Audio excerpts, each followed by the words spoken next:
And just like last year, this specific proposal is probably going to be ignored by Congress. PBS, NPR, and other public broadcasting entities have a lot of support. RT on Capitol Hill and in communities across the country. That's why past Republican attempts to strip the funding, dating back to the 1970s, haven't actually come to pass. Still, the Corporation for Public Broadcasting, the group that receives federal subsidies and disperses the money, has to take the threat seriously.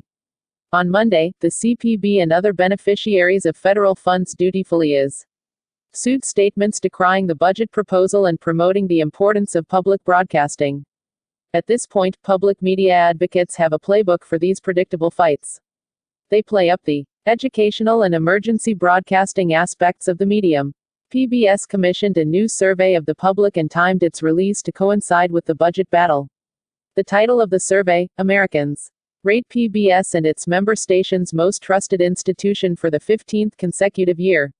PBS CEO Paula Kerger said in a statement that PBS, our 350 member stations and our legions of local support, hers will continue to remind leaders in Washington of the significant benefits the public receives in return for federal funding.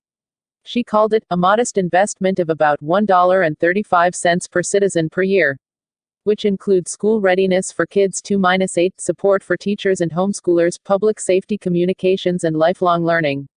On the other side, conservative critics deride the program. Ing is biased and say taxpayers shouldn't foot the bill for it. In response, the advocates say the relatively small allocation, about $450 million a year, helps keeps rural stations on the air and ensure equal access to education. Trump's proposed budget would cut all but $15 million for fiscal year 2019 and 2020. The CPB takes the taxpayer money and distributes it, in the form of grants, to local stations and show producers. In this digital age, public broadcasting is a throwback in some ways.